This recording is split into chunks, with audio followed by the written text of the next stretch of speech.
배 대표님. 예. 조국 신당 쪽에 지금 바람이 불고 있습니다. 바람이 불고 있다니까요. 예, 조국 신당에. 자, 고 박사님. 조국 신당에 바람이 불고 있는 첫 번째 이유는 뭐냐면 조국이 가지고 있는 팬덤도 있습니다. 조국 전 장관이 저처럼 지지하는 촛불 사람들이 세력들이 있어요. 있지 않습니까? 그렇죠. 그러니까 조국 전 장관이 약간 스타성도 있어요. 예, 약간 예. 싫어하는 사람들이 싫어합니다. 조국입니다. 좋아요. 근데 조국 팬덤이 있어요. 두 번째는 뭐냐면 이번에 공천을 지켜보는 사람들이 봤을 때 어떻게 생각했습니까? 친문들은 지금 뭐 정말 천인공노할 일이라고 비분강개하고 있습니다. 예. 이 사람들이 이재명이 민주당 남 지지 못해줘. 근데 지지를 누구 할까 생각하다가 난 조국이야 이렇게 된 겁니다. 예. 마지막으로 뭐냐? 반 이재명이 있어요. 반 이재명 민주당 지지층들은 이렇게 생각하는 겁니다. 아니 조국 2심까지 실형 선고를 받았죠. 조국도 문제가 있어. 그런데 이재명하고 비교해 보니까 자, 고 박사님 누가 더 커 보입니까?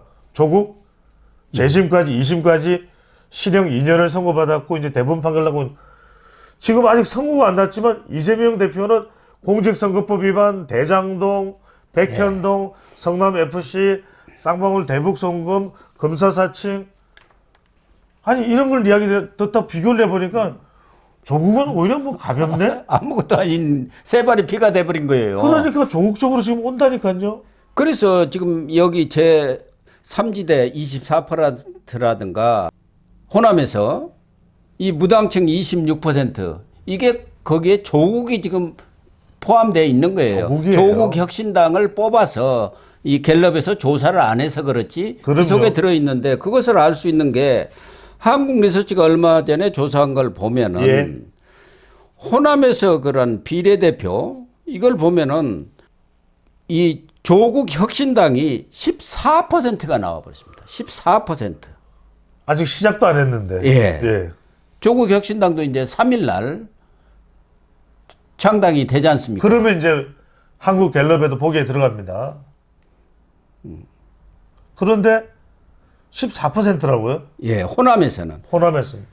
전체적으로 이제 전국적인 비례로는 조국 혁신당이 9%가 나왔습니다. 개혁신당보다 높죠? 예, 개혁신당은 3%. 새로운 미래보다 9%면은 9%면은 이제 전체 보면은 국민의 미래가 미래. 32, 민주가 23, 조국 혁신당이 9, 개신당이 3. 새로운 미래는 1점인가 1.99. 그런데 호남에서는 42 민주당이 한국 미래는 4%, 당이 14%. 2당이에요, 2당. 2당이 돼버렸어요. 2당이에요. 2당이. 2당이에요. 이렇게 지금 높은 지지율이 나오고 있고 그 이전에도 전에도 저희들이 얘기를 했습니다마는 여론조사 공정에서 조사한 거 보면은 이 비례대표에서는 조국 신당이 13.4%입니다. 개혁신당은 5.7%예요. 이준석에. 아직 뚜껑도 안 그런데 열었어요. 호남에서는 조원 CNA가 조사한 예. 거 보면은 조국 신당이 전남에서는 14.5, 광주는 19.9%입니다. 19.9. 이렇게 되면은 9%만 가져도 한 6석 아닙니까? 그러니까요. 6석. 전국적으로 볼 때 9%라고 하면은 호남에서는 거의 지금 조국 신당이 2당이 돼버린 거죠. 국민의힘은 뭐 7%, 6% 이렇게 나오니까요. 많아야 9% 나오니까요. 오죽했으면 지금 이 조국 신당 열풍이 이재명 대표에 대한 실망감으로 확대가 되고 있냐면 점점 확대가 되고 있어요. 게다가 여러분들이 알고 있는 털보 김어준 방송 아시죠? 예. 김어준 방송도 조국은 안 까요. 조국은 못 가요. 그러니까 그만큼 지금 민주당의 최대 위협은 국민의힘이 아닙니다. 예. 민주당의 최대 위협, 이재명의 목을 조르는 것은 조국입니다. 그렇습니다. 그래서 비례에서는 오히려 조국의 혁신당이 민주당 몫을 거의 많이 뺏어갈 것 같습니다.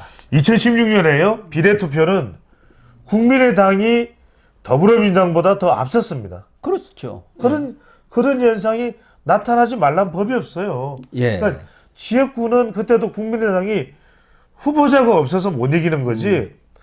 전남은 상당히 국민의당이 싹쓸이를 해갔거든요. 예. 근데 후보자가 없어서 그렇지 이 비례투표는 상당히 조국 신당이 이 민주당 지지층들을 가져갈 가능성이 점점점 높아집니다. 그래서 지금 갤럽에서는 창당 등록이 안 됐기 때문에 보기 못 올라갔지만 지금 창당 등록되면 보기 올라갈 거거든요. 저는 심상치가 않다. 민주당의 최대 위협은 국민의힘이 아닙니다. 한동훈이 아닙니다. 이재명 대표의 목을 꽉 조르는 사람은 윤석열 대통령이 아닙니다. 조국 전 장관입니다. 거기다가 호남의 경우도 이낙연 세밀의 공동대표가 광주 서구을 출마를 공식 선언할 그렇죠. 모양입니다. 또 하나는 조기숙 교수 같은 경우는 공천관리위원장이죠. 임종석한테 장흥에 출마를 해라. 그래. 고향 장흥에. 그러면 새로운 당신 미래로. 당선된다. 지금 새로운 미래뿐만 아니라 지금 서른이 의원이 앞장서서 추진하고 있는 미래연대 이걸 같이 통합하자 이런 분위기가 지금 형성되고 있는 거 그럼요. 아닙니까? 같이 통합해가지고 나가면은 얼마든지 제3세력으로서 힘을 발휘할 수가 지역구 있다. 해볼 만하죠. 해볼 만하다. 만하죠. 네. 예. 그래서 지금 이낙연이도 깃발을 들겠다는 것 아닙니까? 예. 그래서 호남에서 만만치 않은 세를 형성할 가능성이 있다는 거죠. 만약 임종석이가 여기에 붙여주면은 그래서 고 박사님 무슨 말씀이냐면 민주당에서는 시스템 공천했다. 공천 끝나고 나면은 3월 달부터는 선거 운동 들어가는 거 별 문제 없어. 그 사람들이 후보자로 나오는데 문제가 안 될 수가 있나요? 그러니까요. 그 사람들이 이낙연 전 총리가 광주 서구월에, 임종석이 장성에, 서른이 부천에 문제 없을 수가 있나요? 예. 문제 없을 수가 없어요. 홍영표가 인천에 가만히 있겠습니까? 홍영표가 인천에 나옵니다. 홍영표가 어떤 사람입니까? 인천시장에 도전을 해도 될 만한 정도의 인천에 영향력이 있습니다. 자, 그럼요. 인천에 송영길 떨어져 나오고 인천을 대표할 수 있는 정치인 쌍벽을 이루는 사람이 민주당의 홍영표, 국민의힘의 윤상현 아닙니까? 그렇죠. 네. 예.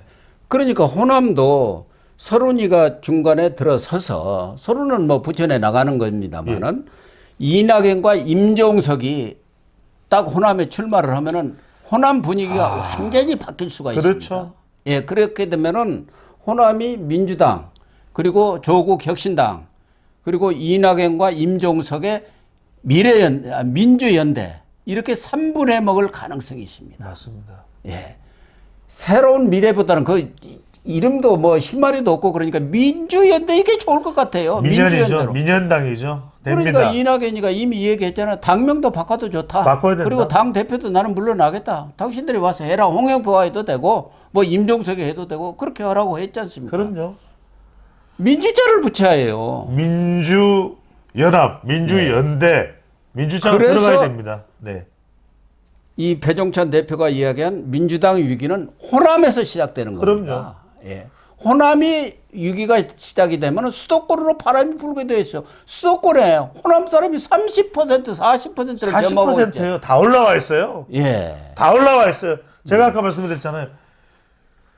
한국 갤럽 조사에서 가장 치명적인 것은 지지하는 정당이 없다가 호남에서 26%로 가장 높다가 중요한 게 아니라 이미 서울에서는 그 사람들이 국민의힘으로 가버린 거예요. 예. 이게 그렇지. 치명적인 겁니다. 여러분들 한강벨트가 무너지잖아요. 지금 엄경영 시대정신연구소장이나 이런 사람들이 국민의힘이 167석이 될 거다라는 그 전망의 바닥에는 2008년에 그때 한나라당이 무려 서울의 48석 중에서 40석을 가져갔어요. 예. 그 40석을 이번에도 국민의힘이 가져간다면 어떻게 되겠습니까? 완전 뒤집어져 버리는 거죠. 그러니까요. 예. 뭐 180석 지난 21대 보복을 할 가능성도 있는데 그 무너지는 것이 바로 민주당의 텃밭에서부터 무너지고 특히 이재명이 호남 인사들 자기한테 대적할 만한 사람들 앞으로 뭐 정동영이라든가 박지원은 뭐 대적은 하지 않고 병풍 역할만 해줄 사람 그 사람들만 살려주고 나머지 싹 쳐버리니까 그게 지금 호남의 민심을 자극하고 있는 것이고 그래서 호남의 원로들까지도 이렇게 할 수가 있느냐 어떻게? 건너가. 네. 그래서 건너가 고문한테 건너가 고문이 지금 나서세요. 이러면 안 됩니다. 지금 이러고 있으면서 호남 민심이 싹 돌아가고 있다는 거예요. 호남 민심은 확 돌면은 완전히 돌아버립니다. 김부겸, 정세균 두 전직 총리도 안 도와준다는 거 아니겠습니까? 보이콧 하겠다고 했잖아요. 그러니까요. 제가 말씀드립니다. 민주당이요. 호남을 품지 못하면 140석도 못 넘습니다. 자, 민주당이 1당이 되긴 했지만 고 박사님 아시죠? 2016년에 1당이 되겠지만 몇 석이었죠? 국민의당이 호남을 다 가져버리니까 123석입니다. 그렇죠. 예. 호남이 그렇게 중요합니다. 낙동강 벨트 호남까지 다 가져가야 170석, 180석이 되는 거예요. 근데 낙동강 벨트, 낙동강 오리알이 돼버리고, 자, 호남 와르르 무등산이 무너지고, 하여튼 이 기반이 다 무너진다. 그러면 어떻게 되겠습니까? 민주당은 폭망입니다. 그러나 아직은 거듭 말씀드립니다마는 선거고 골프는 고개 든 사람이 진다 이런 말이 있습니다. 그게 유명한 박지원의 말입니다만 설득력이 있습니다. 그리고 총선은 어떻게 조금이라도 방심하든가 자만하면 지는 겁니다. 그렇기 때문에 마지막 뚜껑을 여는 그 순간까지도 경각심을 가지고 방심하지 않고 끝까지 최선을 다해야 이깁니다. 벌써부터 김치국 먹었다가는 큰 코를 다친다는 점을 다시 한번 강조해 드리면서 오늘 방송 마치도록 하겠습니다. 시청해 주셔서 감사합니다.